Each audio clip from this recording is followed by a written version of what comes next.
Back here inside the Batangas Sports Coliseum, live coverage of your Premier Volleyball League Reinforced Conference. At tabla na po tayo dito sa ating laro, the High Flyers and the Navy Lady Oragons for our first game. At nung set number 2, bumawi doon ang Navy, and despite the strong start of the High Flyers, naidikit nila yung laban, nakalamang sila, and more importantly, they maintained their composure towards the end and took that set away.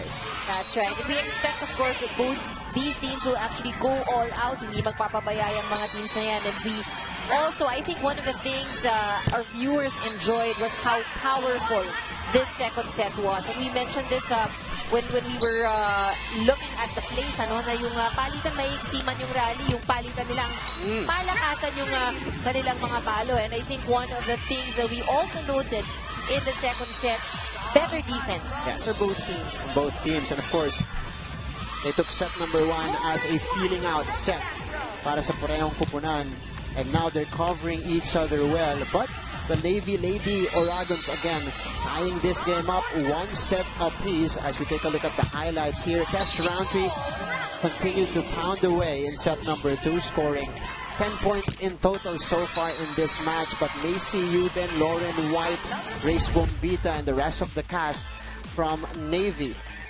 taking that set away 25-22.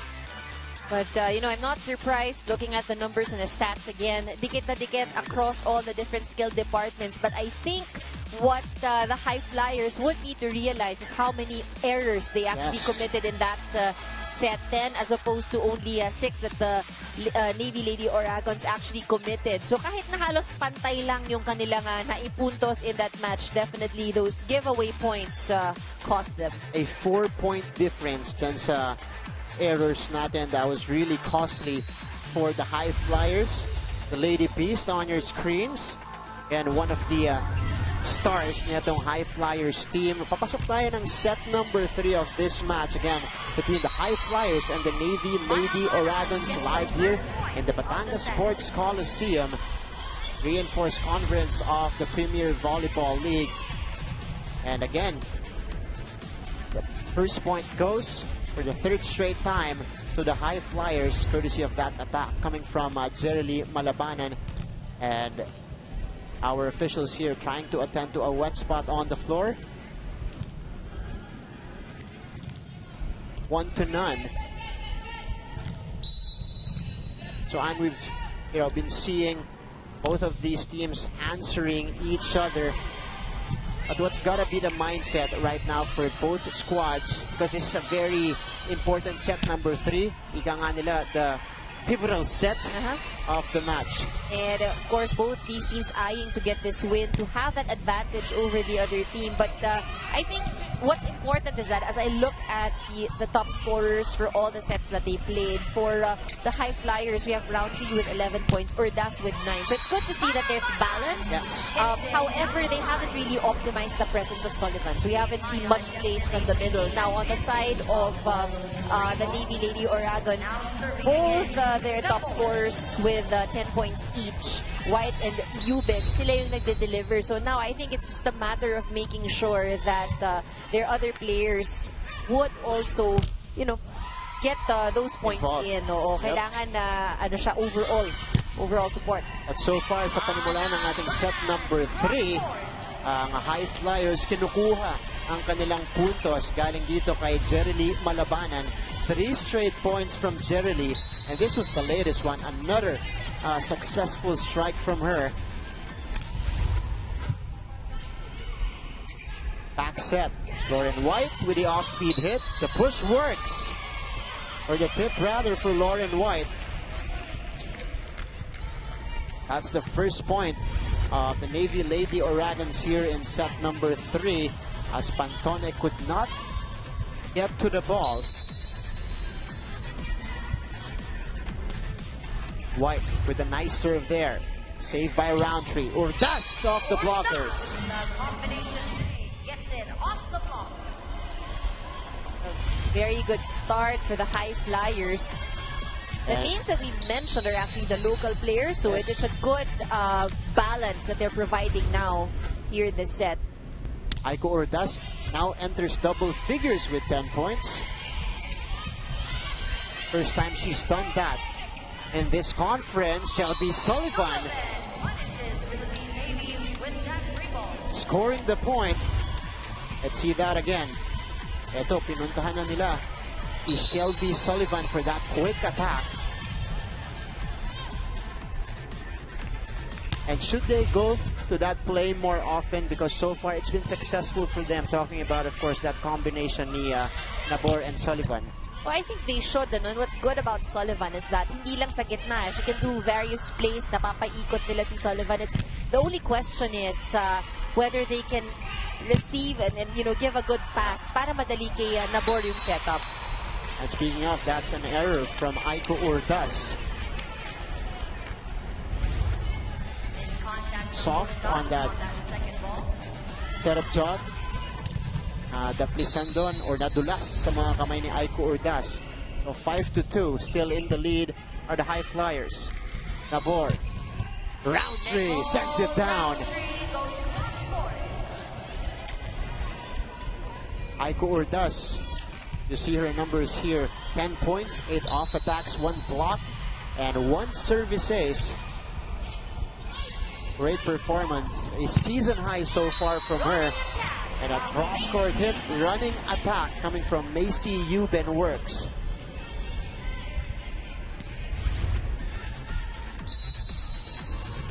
Great setup there by King Serafika. Saktong-sakto sa linya doon para kay Macy Euben. High Flyers on the attack. Roundtree answers right back to that strike.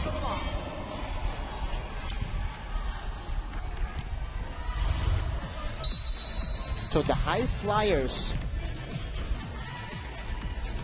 with a more comfortable lead to begin set number 3. 4 points, 7-3.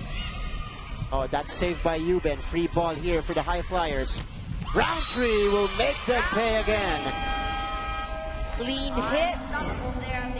At walang tao sa kabila for Tess Roundtree. First technical timeout here. 5-point lead para sa High Flyers. Welcome back mga kapamilya dito sa PVL Reinforced Conference. A strong start doesn't guarantee a strong finish. Yan ang warning ni Coach Roger Goreyev sa High Flyers. Sabi niya, more than anything coming in this third set, they cannot afford for their defense to collapse. Pero para naman kay Coach Egay Ruset, it's about having the right mindset, the proper combination of focus and relaxation para makuha ito. It's not just about the lethal attacks, it's not just about stacking up those points, but having good blocking and also knowing that it's more than out hustling and outplaying, but playing smart in this turning point of the match. Martin and Anne? Thank you so much, Rox. And that's the thing here.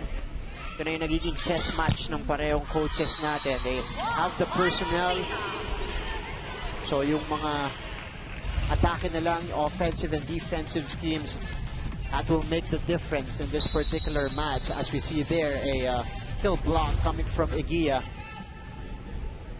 Again, the captain for the Navy Lady Oragons, Grace Bombita, serving it up. Nabor sets up Domingo. Checked by the blockers of Navy.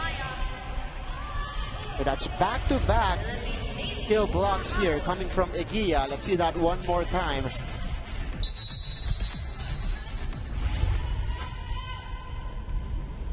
That trims the lead down to 4. Grace Bombita again serving it up. Oh, that's straight to the net. Fortunate error, sayang, no? Because there's this big lead by the High Flyers. They need all the points that they can get. Early cushion here being enjoyed by the High Flyers. Here's Roundtree. Serafika again, Eguia with a hit. Lauren White pops it up. Serafika sends it across. Eguia. And that's an error called against the High Flyers. Getting too active at the net.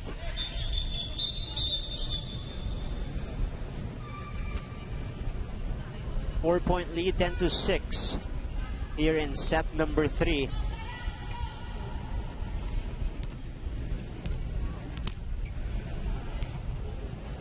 This is Divine Eguia serving it up now. She's done quite well on the floor para dito sa tupunan ng Navy Lady Oragons. And replacing an equally effective player as well na si Hez Acuña kanina. Alright, point goes back to the High Flyers here, 11-6, a 5-point advantage. This is Sed Domingo. Serving, Serafika, Lauren White, off the blockers. Off the block of number Full wind up for White when she took that approach. And that's an option they could actually keep looking for, that Lauren White hit. Showing us the power there.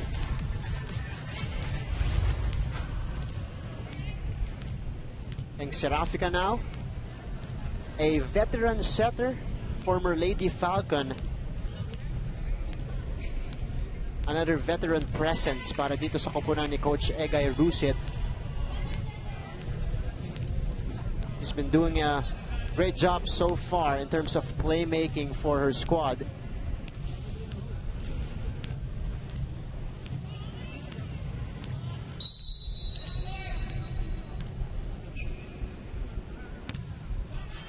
Roundtree, Nabor, sends it to Malabanan again. Sullivan puts it down. Regalo para kay Shelby Sullivan. Let's see that again. An attack from Malabanan. Straight to Sullivan there, making the other team pay. 5-point lead. Euben, Serafika. Oh, Lauren White. Oh, nagawan pa ng paraan doon ni Lauren White. That was off, but if you're really a great attacker, you'll find a way to adjust. Yep. That was a very difficult adjustment there. Kinuha sa ilalim, iniwas dun sa blockers. At antena. Oo. Blockers at antena yung iniwasan niya doon, but what a save there by Tikar. Oh. The Navy Lady Oragons just could not capitalize on that great save. Chance ball yun eh. And Serafika was actually under the net when she took that one. So Kim will be replaced here by Hez Acuña as the lead continues to grow for the High Flyers. Oh, but a service error again. outside serve. Still a problem para sa koponan ni Coach Roger Gorayev. Sayang yung mga errors, no? This actually is, so the ones who are trimming down the lead is actually yung High Flyers din. Sayang, ang laki na ng lamang nila kanina. Ganyan yung nangyari nung set number 1. Those service errors allowing, of course, Navy to stay in the game, stay in the set. But this time, High Flyers doing a better job in recovering the point. Is that hit? Yeah. Oh, very effective. And that middle attack coming from Shelby Sullivan. Timeout by Coach Egay Ruset. Umatake tayo, di ba? Kaya napakababalik sa atin yung bola, hindi natin alam kung paano gagawin natin. Yung atake natin, effective naman eh. Pero yung blocking talaga kailangan natin. Mag-block talaga tayo. Ha? Adjust tayo. Kasiban nyo. Go!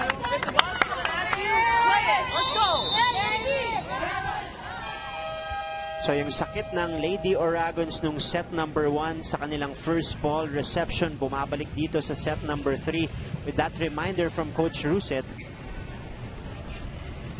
So I think hindi rin naman pinapadali ng High Flyers yung trabaho ng Lady Oragons na mag-receive ng kanilang first ball because lahat ng kanilang serve talagang kargado din. Oh, like that one. But this time, you've been doing a great job in delivering there. Ordas, White, Serafika, back to Euben here. Straight to Ordas, but Ordas could not send it across. So Macy Euben with a point for Navy.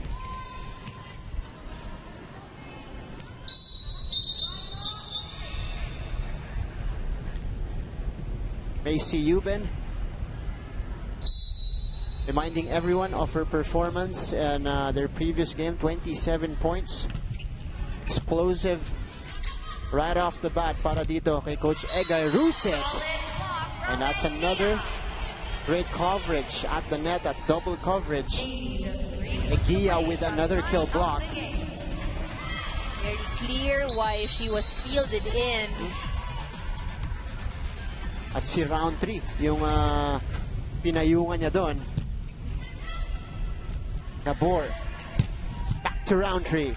Saved by White. Here comes Euben with the off-speed. Nabor, babalik dito kay Roundtree, this time with a tip. And that's successful for Tess Roundtree. Changing her attack there.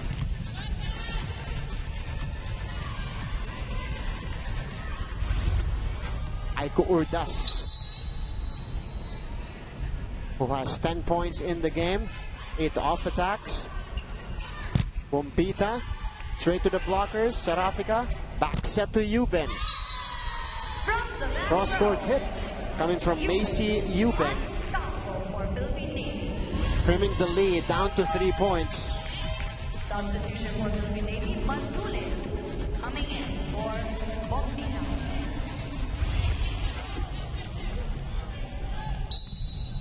This is Madulid. May Madulid checks in for Coach Egay Ruset. Antone pops it up. Domingo. Derecho sa blockers. Tekar will try. Sends it to White.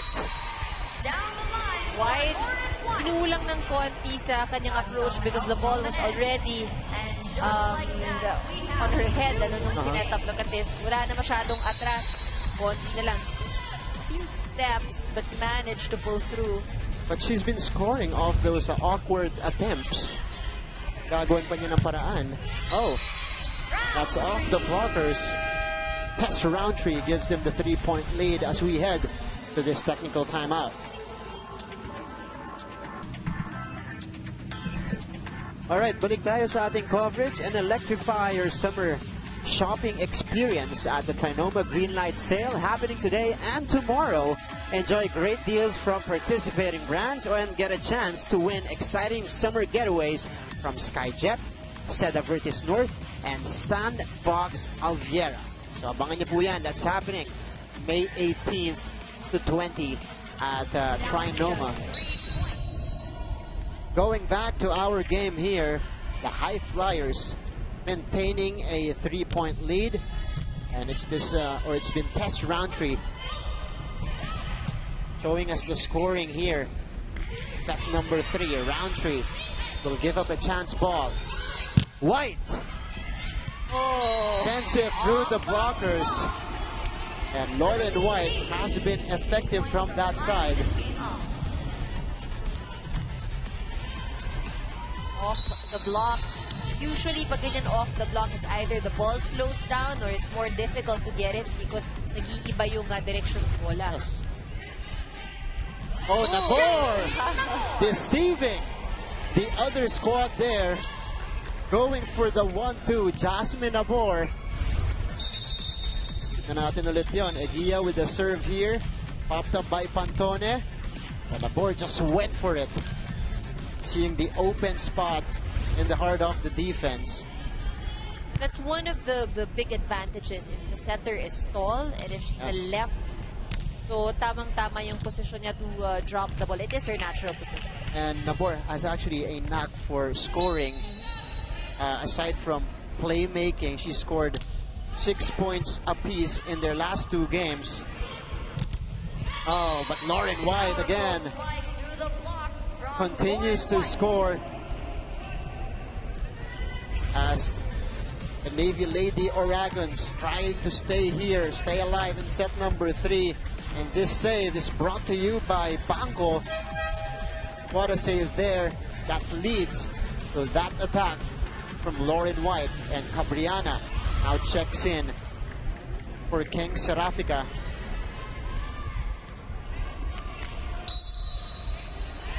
Checks in for serving purposes here for Coach Egay Ruset.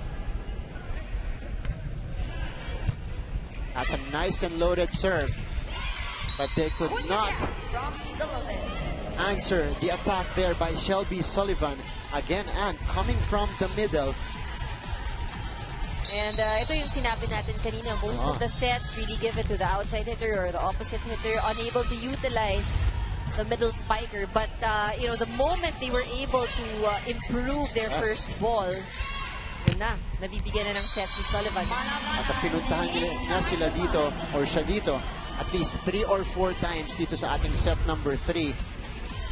Jerry Malabanan naman, this is her 4th point in set 3, coming alive for the High Flyers, and it's back to 4, the lead of High Flyers. Jasmine Abor. Picard. They go to Lauren White. That's a bit low for her. And this time, Jerry Malabanan hovering that attack. Scoring this time off the kill block, yes. Solid block at the net. Euban, off speed.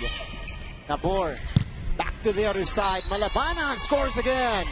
Powering through yet again, and a 2-touch violation call. Jerry Malabanan, what a performance here in set number 3. 6 points, also giving her team the 6-point lead. Cabriana, binigay sa gitna. Kim could not handle that setup coming from Cabriana. With that 2-touch violation. Ito na ang inahabol dito ng Navy Lady Oragons, kaya napatimeout na si Coach Egay Rusit. Makinig kayo. Kung nakaka-receive tayo, wala naman tayong pensa. Pagka pinilipat sa kabila, hindi naman natin ma-block. Saan tayo pupwesto? Wala tayong maglalagyan dyan, no? Mag-receive tayo, paluin natin. Pagbalik sa kabila, mag-block tayo para patayin din, di ba? Ulos tayo. Sige, tuloy.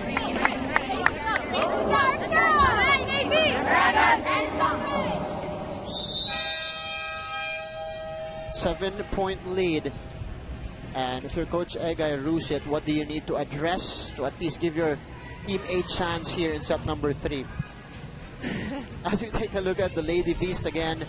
Very happy. Very happy, all smiles dito sa Batangas Sports Coliseum. Why not? They're up. Yeah. But for Coach Egay, yun nga, no, he immediately wants to correct the positioning of his players. Sinasabi nga niya, makukuha niyo naman, hindi niyo naman mag-block. So it's an all-around game. I guess it's the presence of mind of his players as well.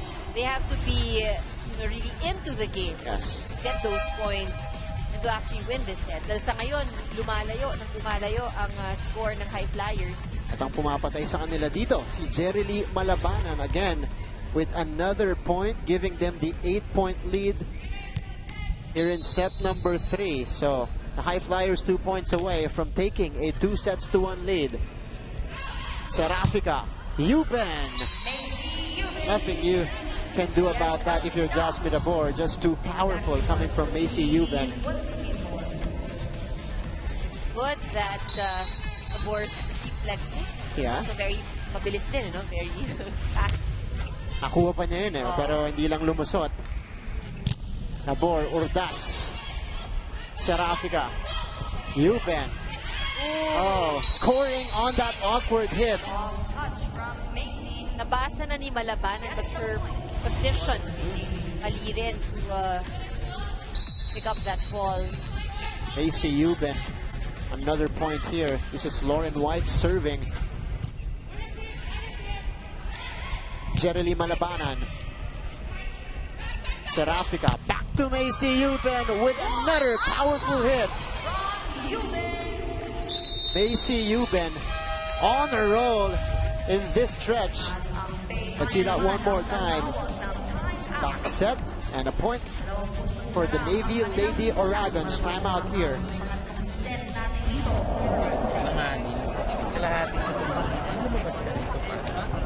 Tawid na tawid ha. Sige lang, one good reception, one good attack lang tayo. Just 2 more points. Set start match between PayMaya and Dito ka sa ikaw. Match number 3. on this. So again, and here in set number 3, pretty much like what happened in set number 1, naging mabagal yung pag-close out ng High Flyers, now giving up 3 straight points to the Lady Oragons. As we take a look at the numbers from Jerry Lee Malabanan, 7 attack points, 7 out of 10 success rate, good for 70%.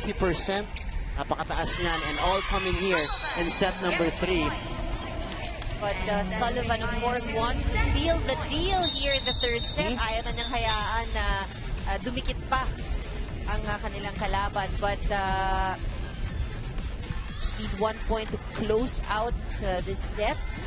And it looks like that middle attack has really been a weapon here para dito sa High Flyers. Dahil kanina pa pinupuntahan ni Jasmine Nabor, at least here in set number 3, si Shelby Sullivan. Malabanan, Lauren White, Serafika, back to Macy Euben here, and Macy Euben